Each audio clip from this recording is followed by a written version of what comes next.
मैं डॉक्टर के एम सिंगाड़ा। आज हम बीए तृतीय वर्ष भूगोल के लिए अध्ययन करेंगे। इसमें हम भारत का जो सामान्य भूगोल है उसके बारे में कुछ जानकारी प्राप्त करने का प्रयास करेंगे।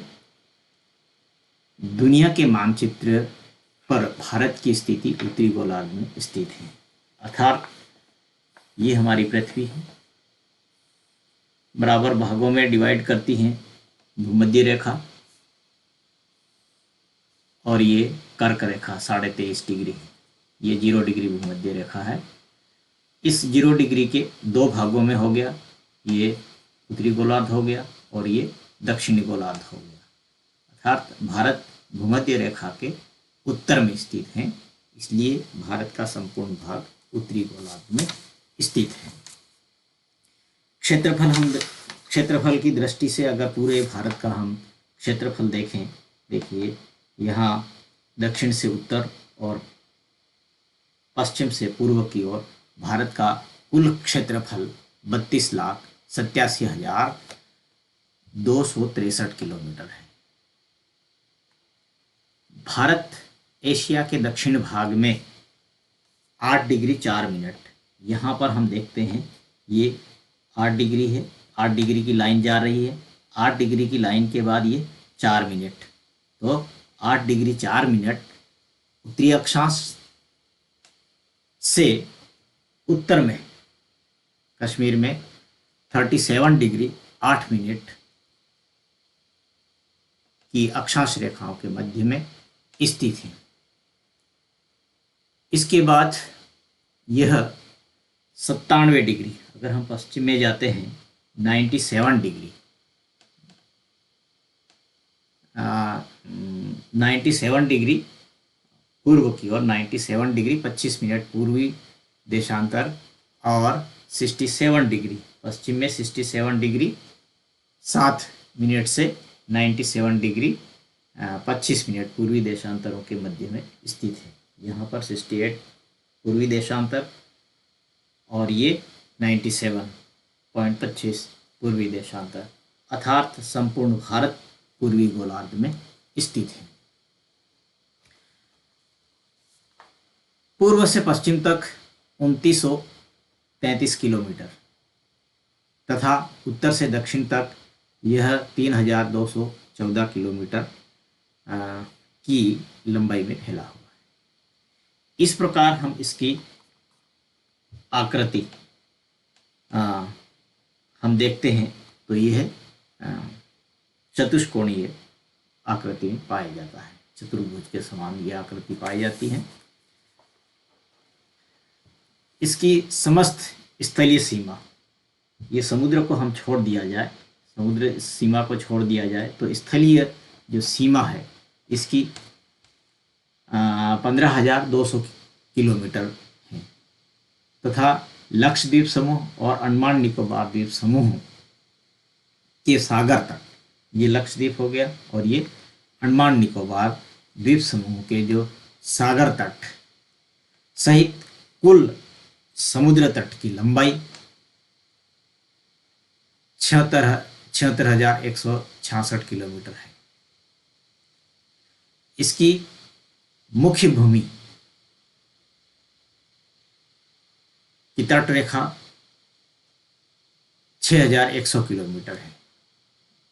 जो मुख्य भूमि है, मेनलैंड है, उसकी 6,100 किलोमीटर इसकी तट रेखा स्थित है।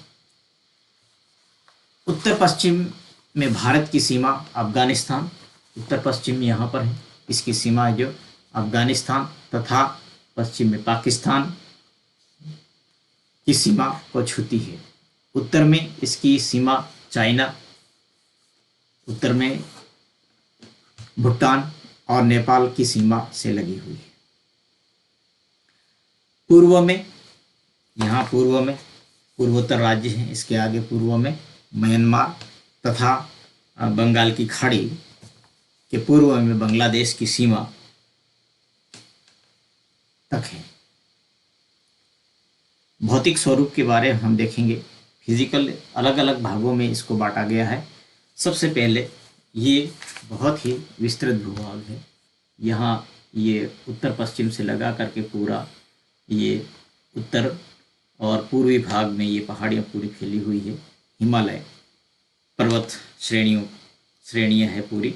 तो उत्तर का पर्वतीय भाग पाया जाता है।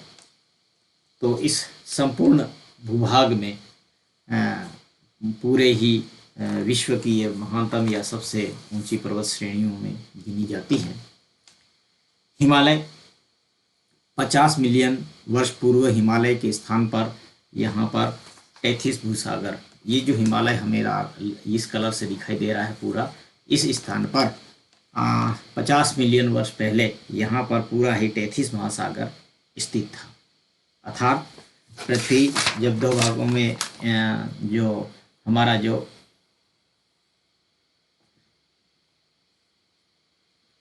ये पूरी पृथ्वी थी दो भागों में विभक्त हो गई। दक्षिणी भाग गोंडवाना लैंड और उत्तरी भाग अंगारा लैंड, ये एक पेंजिया महाद्वीप के नाम से जाना जाता था। जब दोनों भाग ही अलग हो गए तो बीच में एक ये रिक्त स्थान होने से इसमें जल भर गया, यही एक टेथिस सागर था, ठीक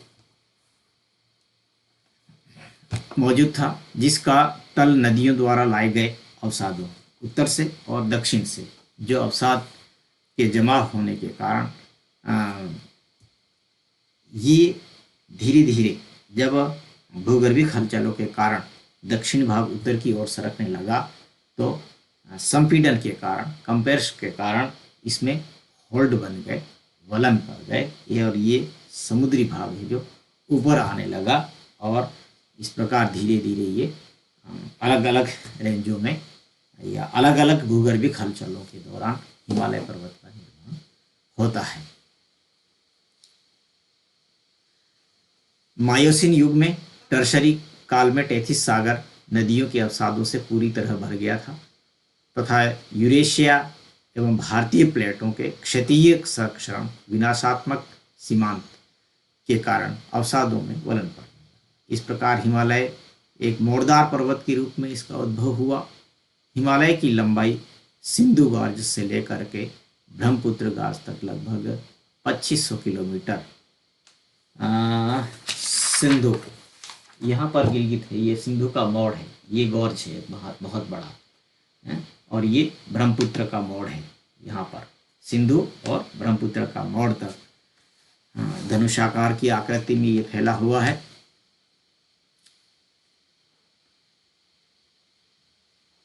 पच्चीस किलोमीटर तथा इसके तीनों समानांतर श्रेणियों के बीच की चौड़ाई लगभग 150 किलोमीटर से 400 किलोमीटर तक स्थित है। इधर पश्चिम में यहाँ 150 से लेकर के ये उसकी चौड़ाई है, जैसे जैसे ये जाती है इसकी चौड़ाई बढ़ जाती है। तो 400 किलोमीटर 150 से 400 किलोमीटर के बीच में इसकी चौड़ाई है। ये पर्वत कई श्रेणियों का समूह है। स्पेट महोदय ने इसको 5 देशांतरीय क्षेत्र कटिबंधों में रखा है, जिसका सामान्य रूप से इसमें 4 समानांतर श्रेणियां पाई जाती हैं। जो 4 श्रेणियों में सबसे पहली है महान हिमालय या हिमाद्री, दूसरी है लघु हिमालय या मध्य हिमालय, और तीसरी शिवालिक हिमालय, और चौथी है ट्रांस हिमालय या तिब्बतियन हिमालय, जिसको हम ये पूरा तिब्बत का भाग है जो इसको हम तिब्बतियन हिमालय के नाम से जानते हैं।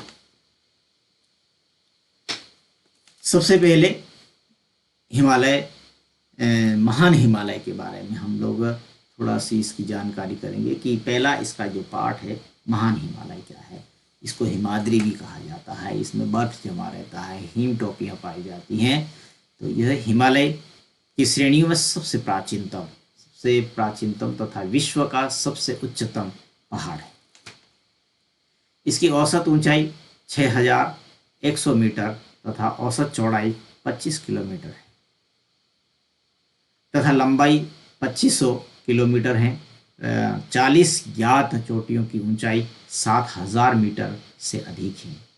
इसकी सबसे ऊंची चोटी माउंट एवरेस्ट 8,848 मीटर ऊंचा है। सर्वेक्षण विभाग के श्री राधाकृष्ण सिकंदर ने सर्वप्रथम इसका पता लगाया था।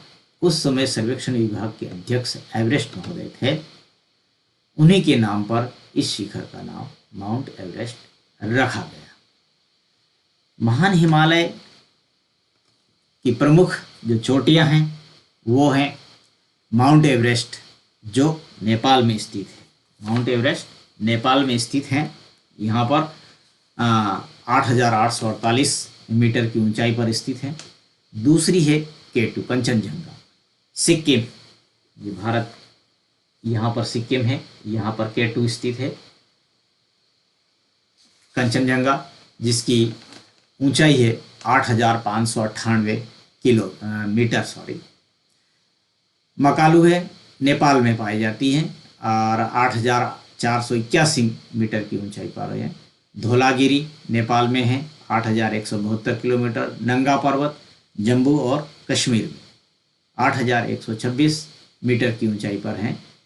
ग्लेशियर ब्रून पाकिस्तान में 8,068 मीटर की ऊंचाई पर स्थित है और ब्रांड पिक पाकिस्तान में है, 8,047 मीटर की ऊंचाई पर स्थित है।